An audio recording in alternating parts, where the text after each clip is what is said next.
Dans la partie 2 sur le jeu de plateforme, on va commencer donc à construire notre jeu. Dans un premier temps, le jeu consistera à aller toucher donc ces sphères qui se trouvent à ces endroits. Alors je lance un premier test. Donc bouton W, on peut se déplacer, on arrive sur ce premier bloc, on va chercher la sphère qui se trouve en haut. Ensuite, vous voyez, je monte sur le deuxième bloc, mais le saut est beaucoup plus petit. Et si par exemple maintenant je descends à cet endroit, eh bien je reviens au point de départ. Donc il va falloir bien utiliser la plateforme au bon moment. Ensuite, voilà, j'ai pas utilisé donc la plateforme d'une façon convenable.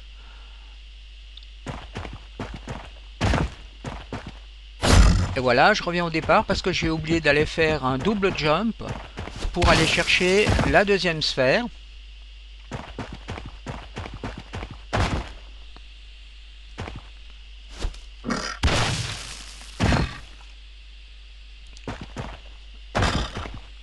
Alors ceci apparaît a priori assez simple à réaliser, bien qu'il faut faire extrêmement attention aux possibilités donc d'erreur de la part du joueur.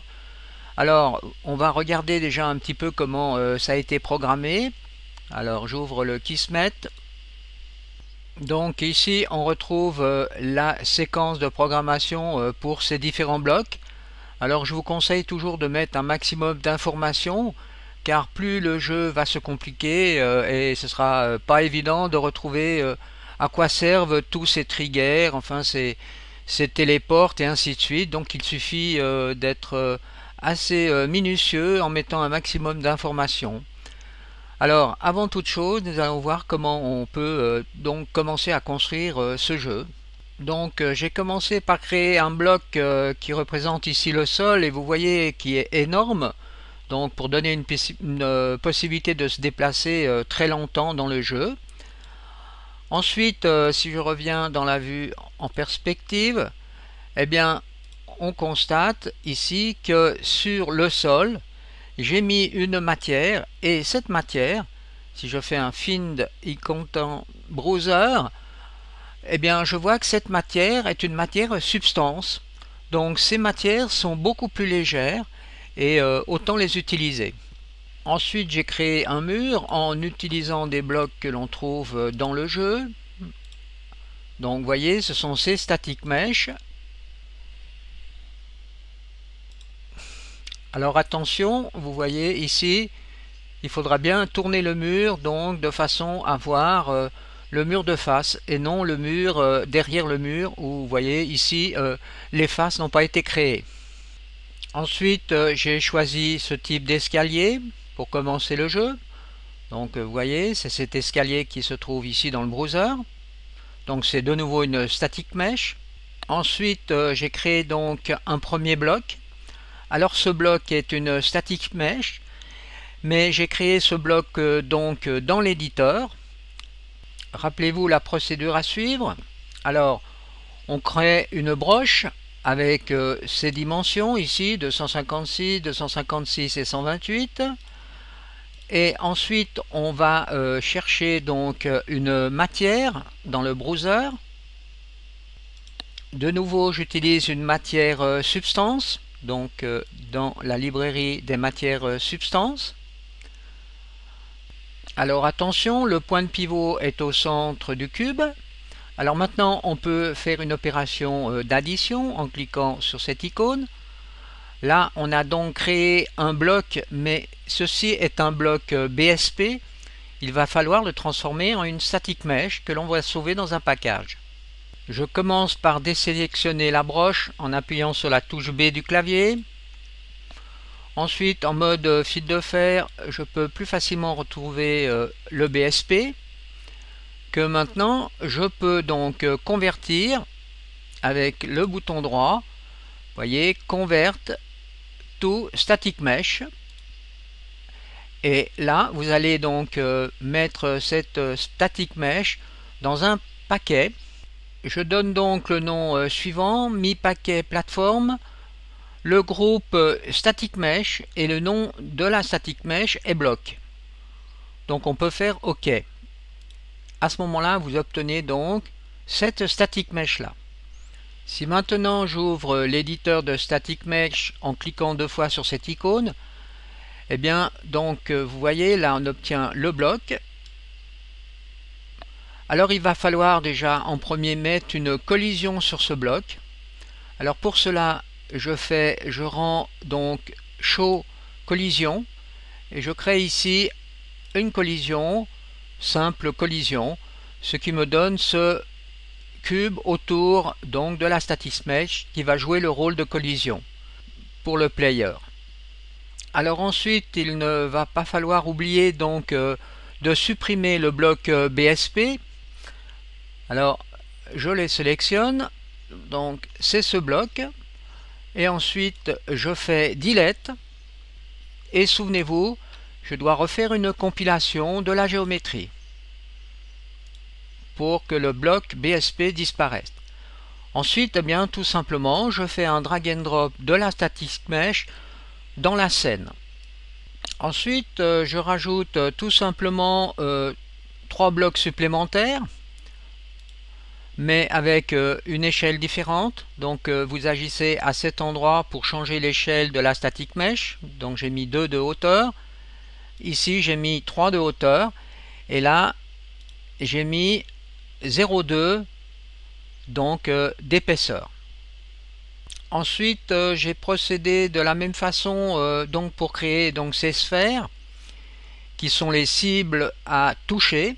Alors je prends cette fois-ci une primitive cercle avec une extrapolation à 2, ce qui est disons amplement suffisant pour cet exercice. Et ensuite j'ai donc fait un BSP que j'ai transformé en une static mesh, de la même façon que je viens de créer le bloc.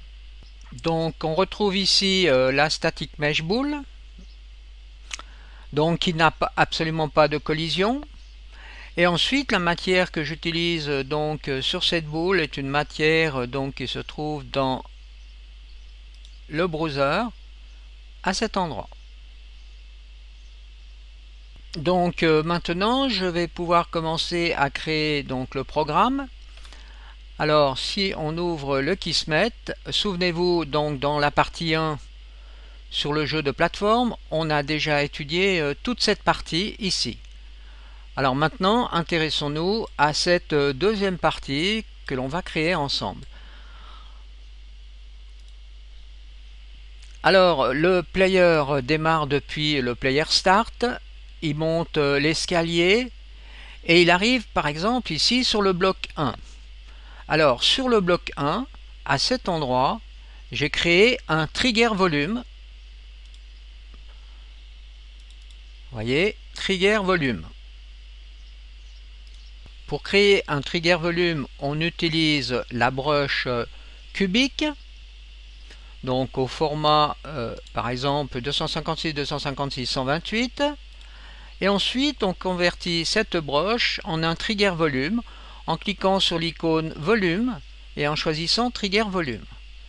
Alors maintenant, si j'efface ici la broche en appuyant sur la touche B du clavier, eh bien je vois une broche verte qui est un trigger volume que je viens de créer. Alors je vais positionner ce trigger volume sur le premier bloc à cet endroit. Le trigger volume étant sélectionné, je vais dans le Kismet et je rajoute avec le bouton droit Event Trigger touche. Je vais dans les propriétés du trigger volume et là je mets le maximum trigger count à 0 pour que ce trigger volume soit utilisé d'une façon illimitée.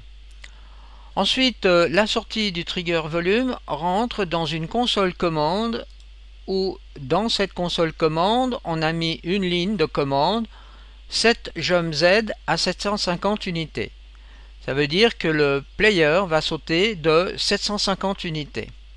En parallèle, le trigger volume commande un outil matinée. donc un séquenceur qui nous permet de faire l'animation de la plateforme. La plateforme se trouve donc à cet endroit. Vous voyez, si je clique 2 fois ici, je me retrouve à l'endroit de la plateforme qui est animée. Alors, première chose, eh bien, souvenez-vous, ce n'est pas une static mesh. Il faut transformer la static mesh en un mover en cliquant avec le bouton droit de la souris, et vous voyez, vous pouvez convertir en un mover. Une fois que le mover est donc sélectionné, je clique 2 fois sur l'outil matinée pour ouvrir le séquenceur et la partie où on va animer donc le bloc.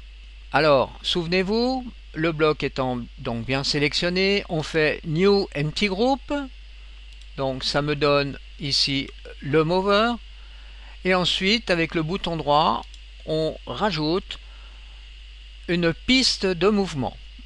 Donc c'est le mouvement qui se trouve ici. Ensuite, on va rajouter des points clés à différents endroits par rapport à la timeline. Alors ici, vous voyez, j'ai fait de 0 à 6 secondes. Alors, au point 0, j'ai la plateforme qui se trouve donc en bas. Au point à 3 secondes, la plateforme se trouve au maximum. Et de nouveau, au point à 6 secondes, la plateforme est de nouveau en bas.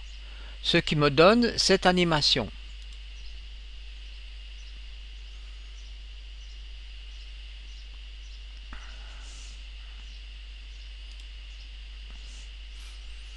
Alors, une astuce, lorsque vous voulez reprendre un point clé qui se trouverait par exemple ici pour le mettre à la fin de la séquence, eh bien vous pouvez, vous voyez, Edit, dupliquer, laquer, sélectionner.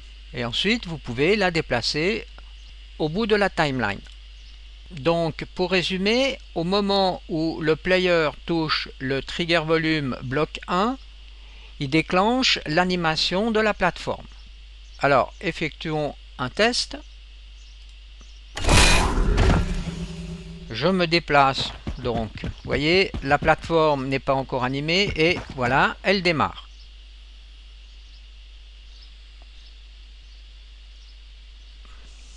Donc maintenant, je m'intéresse à la cible 1.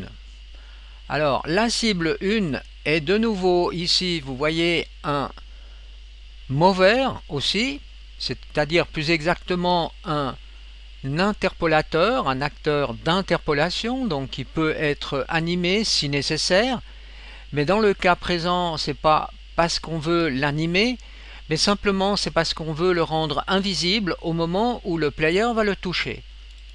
Alors voilà donc ici la première cible. Donc vous voyez aussi ici, si on se met en mode fil de fer, eh bien les acteurs movers sont en violet, par contre les static mesh, vous voyez, sont en vert. Et bien cette fois-ci, pour savoir si le player touche donc la cible, eh bien on a rajouté autour de la balle ici un trigger volume en forme de balle. Donc on a pris la même structure que la boule. Alors ici de nouveau vous faites attention que le maximum trigger count soit à 0. Ensuite la sortie du trigger volume commande un module play sound où là vous avez ce type de son qui est utilisé.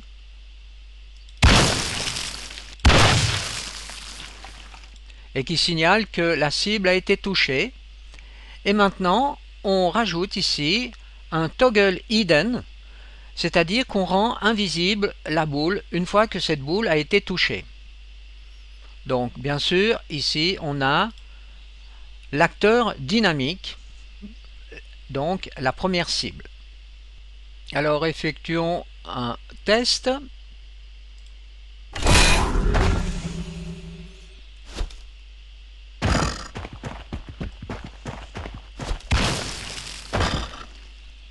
Ensuite, on a pratiqué de la même façon en rajoutant un trigger volume en haut du bloc 2. Et ici, on a la programmation. Alors simplement ici, qu'est-ce qu'on fait? On change la ligne de code et on met un jump de 250. Donc ici, le player ne sautera plus que de 250 unités. Vérification.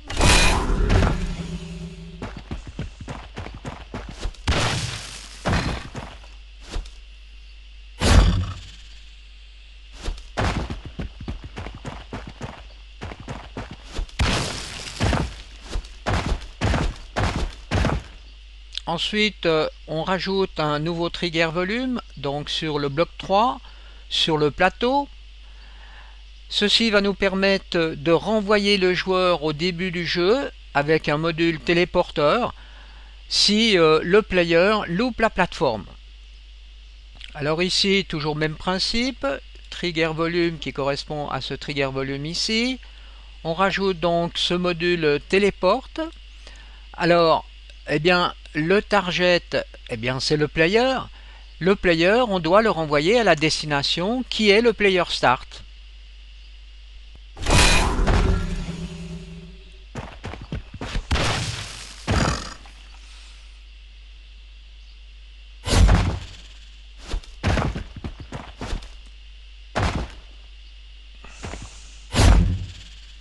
On rajoute à nouveau un trigger volume sur le prochain bloc.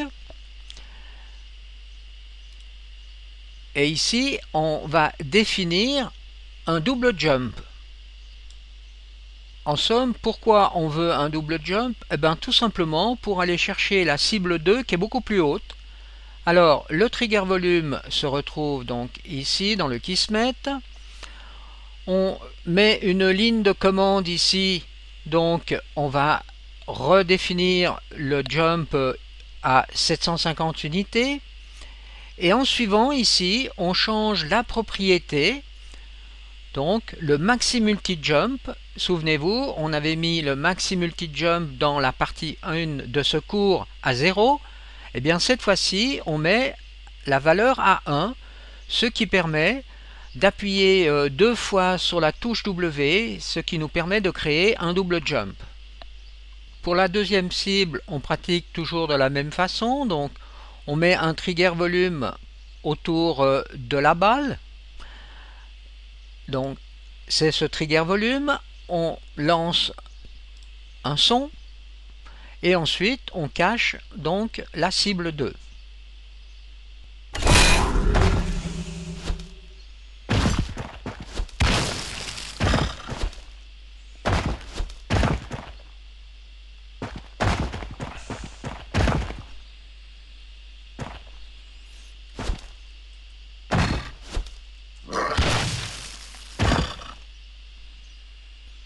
Alors maintenant, pour finir la séquence, eh bien si l'on n'attrape pas cette deuxième cible et que l'on tombe depuis ce bloc sur le sol, eh bien ici j'ai de nouveau rajouté, vous voyez ici, un trigger volume qui cette fois-ci nous renvoie le player sur le player start, donc au départ du jeu. Donc voilà ici le trigger volume qui correspond à ce trigger volume qui se trouve ici. Alors de nouveau on commande le téléporte. Mais ici ce trigger jump est commandé par un toggle, c'est-à-dire qu'on peut le rendre actif ou inactif. Donc ce trigger volume peut être actif ou inactif. Alors il sera actif dans le cas où la cible 2 n'a pas été touchée, donc on renvoie le jeu au départ. Mais par contre, si la cible 2 a été touchée, eh bien on doit rendre inactif ce trigger volume. Alors on utilise ce lien. Si le trigger volume de la cible a été touché, on fait un activate remote event, qu'on appelle par exemple lien, que l'on renvoie ici avec un remote event lien sur l'entrée turn off du toggle.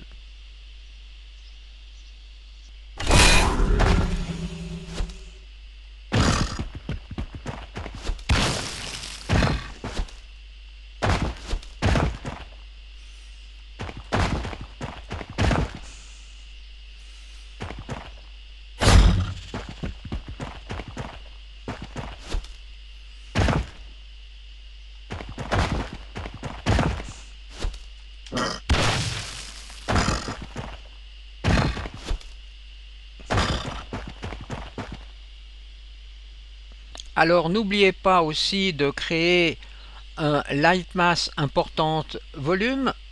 Souvenez-vous, c'est pour qu'on fasse un éclairage en global illumination.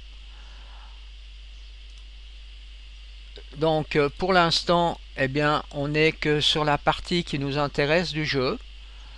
Alors ensuite, vous pouvez donc lancer un calcul d'éclairage en global illumination. Donc ceci sera la fin de cette deuxième partie.